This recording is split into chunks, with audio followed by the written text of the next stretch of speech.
Hello everyone and welcome back to the Common Sense Crypto channel. As with you always, this is Rich doing another video today on XRP. So I hope you're all having a wonderful day today wherever you are in this great world. We're going to talk about XRP. And once again, this is the 1-day chart. We're sitting here just above 48 cents. XRP dipped with the rest of the market once again today. And I already see people saying, this is the final dip before we go. But nobody knows that for sure. There's people still calling for a below 40 cent XRP before we finally take off. Nobody can call this market is what it comes down to. And we just got to sit back and wait to see where we go from here. But there was a lot of big news around Ripple today. Earlier this year, Ripple announced its intent to acquire Standard Custody. And today, we're pleased to share that the acquisition is now complete. This also gives another money transmitter license to Ripple. The closing of this acquisition adds a limited purpose trust company regulated by the New York Department of Financial Services to its license portfolio, which includes nearly 40 money transmitter licenses throughout the United States. Those money transmitter license, I look at those as rails that XRP is going to run on. And, I believe Ripple is definitely going to acquire one in all of the states. And we're already on track for that to happen. The rest of this year is going to be very exciting. Ripple also hires new SVP for stablecoin launch amid Standard Custody acquisition. It's Jack McDonald. He says, very excited to share that as part of the deal close, I am joining Ripple as the SVP of stablecoins to lead the team to bringing Ripple stablecoin to market later this year, though remaining CEO of Standard Custody as well. Ripple's going to launch that new stablecoin, whether or not the Rippleverse SEC case is at a complete end or not. It is coming this year. I honestly think we will see the case end as well, most likely before the end of summer. Everybody's saying it's going to happen on June 21st, but nobody knows for sure. They're saying that the case started on the shortest day of the year in December of 2020, and they think it's going to end on the longest day of the year in 2024. Let's see how it all plays out. Everybody speculates on so many things. Interledger does not use XRP. Everybody keeps saying this all over X. Smoke says this one is too easy. So you see, implementation of this system. It uses Ripple's internal cryptocurrency XRP to facilitate transfers. This is inside of Ripple's Interledger protocol. Escrow only works with XRP, not tokens.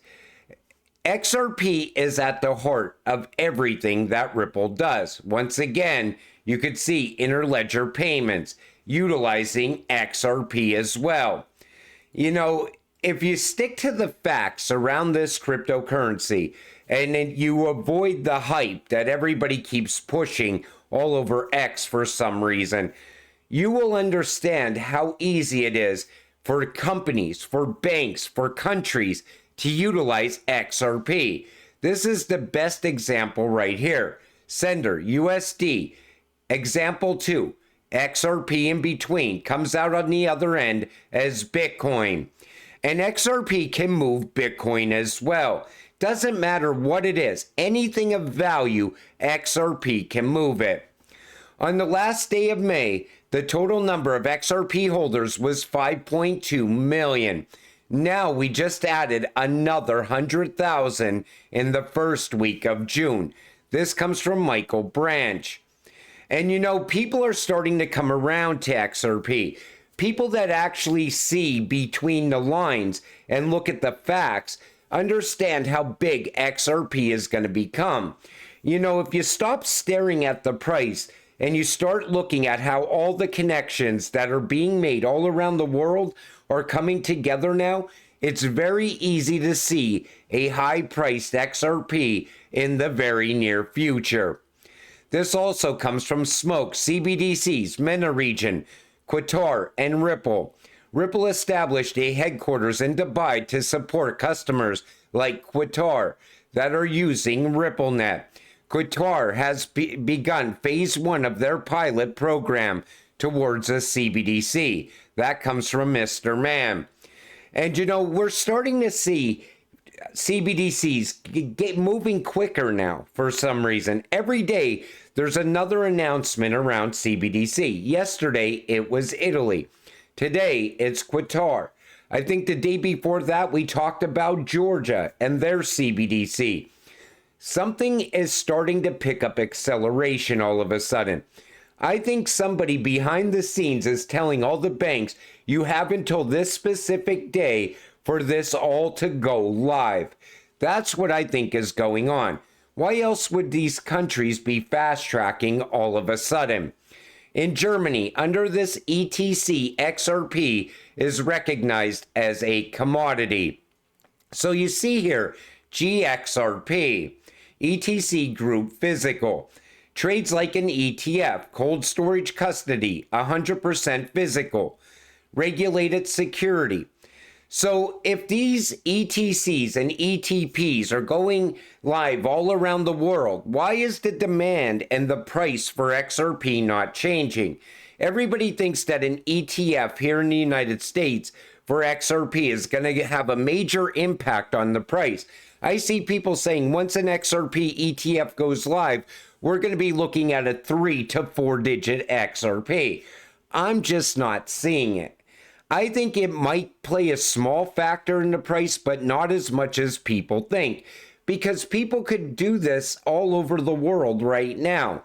I think people need to stay focused on the utility behind XRP. This is more of a hype for me. That's the way I look at ETPs and ETFs. Where we are now. So if you look at this, this comes from the ISO Go. So 2016 to 2017 was early adoption. 2018 to 2024 is growth. 2025 is maturity.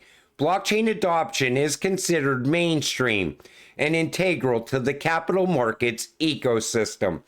So everybody's expecting mass adoption to happen between now and 2025. And I think they're close on this because 2023 was a massive year of growth for Ripple. 2022 was as well. But now that we're starting to see the big institutions get involved with crypto, things are shifting. Even the way they talk about Bitcoin, it's changing. And that's what I was talking about in yesterday's video, where I talked about how XRP will take the #1 spot based on utility. Because even Larry Fink from BlackRock, he's not here just for Bitcoin ETFs.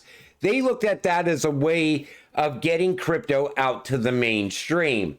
Start talking about it on the mainstream media news. But they're really here for the utility, the tokenization. And they're going to end up tokenizing all those Bitcoin ETFs anyway. And they're going to end up on ledgers, or the XRP ledger and other networks.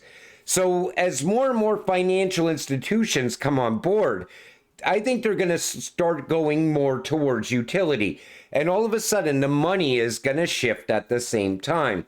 The only thing that's really holding up Bitcoin is the belief that it's going to hit high prices. And most of the people are retail investors that are stuck in Bitcoin. And I think they're going to end up being exit liquidity for the BlackRocks of the world. That's what I always thought, even early on. And even the ECB and the rest of these big players, they don't look at Bitcoin as having any substance or any real use case. That's what I meant when I was talking in yesterday's video. However, I still think Bitcoin is going to have one last major run up before it goes on to the path of irrelevance. And you're going to see a major shift happen once that happens. You're going to all of a sudden see everything push towards utility. Institutional adoption of crypto.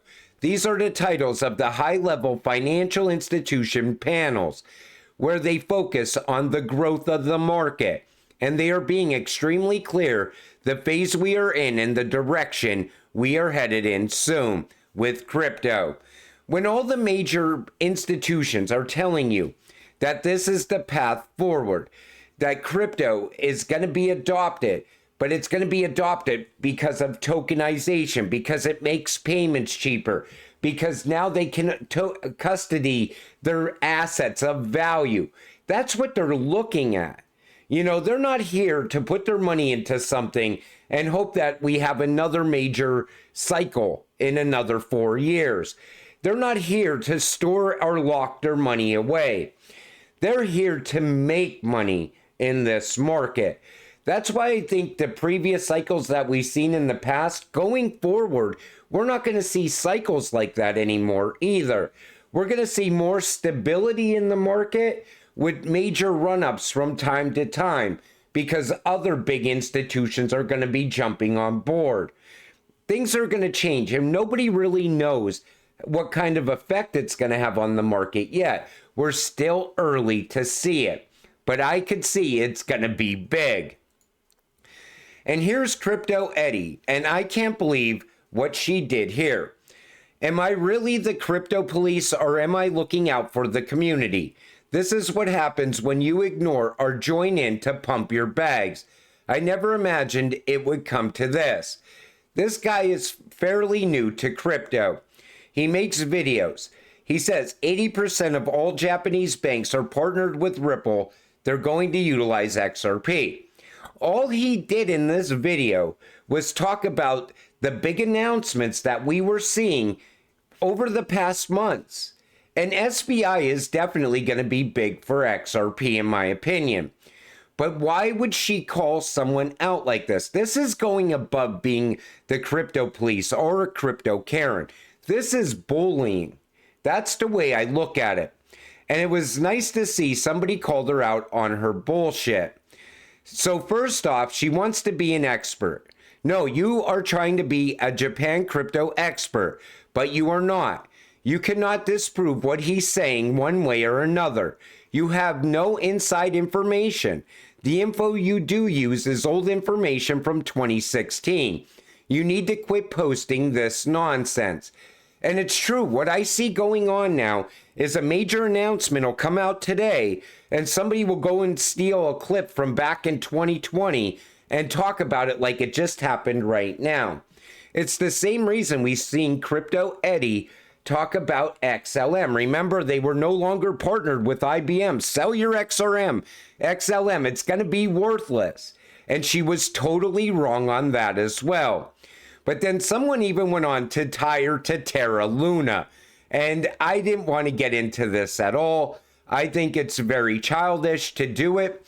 But to bully someone like that because they're making a video, I think is just wrong. Nobody's an expert in this space. I'm not an expert, and I will admit it. There's so much speculation in this market. What I try to do is show you the facts, show you the direction Ripple's going in, keep you positive along the way, help you get to the finish line so we can all get rich together. I'm not here to get rich off of you. I'm here to get rich with you. And that's that's the way I look at this. And that's the way I've always looked at it. And here's the clip here's the post I want to show you. She is no expert. In fact, she perpetuated the Terra Luna fraud by praising Do Kwon and his stooges in the whole Terra Luna scam because she held a sizable amount of Luna prior to its collapse. Nothing like self-preservation above anything else. You know, there's people making a lot of money in this space off of talking about things that are absolute garbage. Honestly, I cannot believe Gary Gensler is not talking about all the celebrity rug pulls right now also. I don't know why people have to always think that they're up on a pedestal in the crypto space. I'm not here for fame. I'm not here to pump my bags and get rich off of you.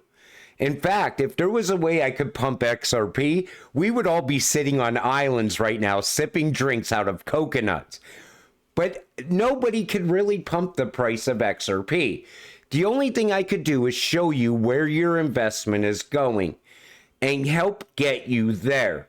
But there's no reason to bully someone in this space. That's all I wanted to say about that. We're proud to launch the XRP Ledger Japan and Korea Fund to boost innovation and utility on the XRP Ledger in APAC.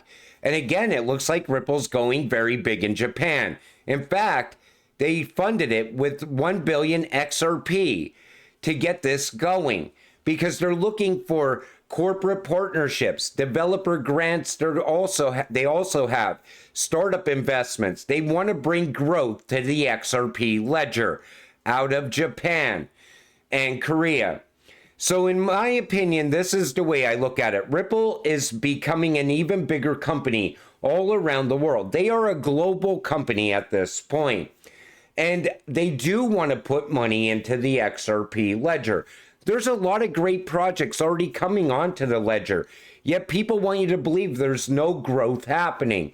I pointed it out in many videos. But you know, until XRP does take off, the only thing you could do is stay patient, stay positive, so we can get rich together. With that said, I'm going to wrap up this video.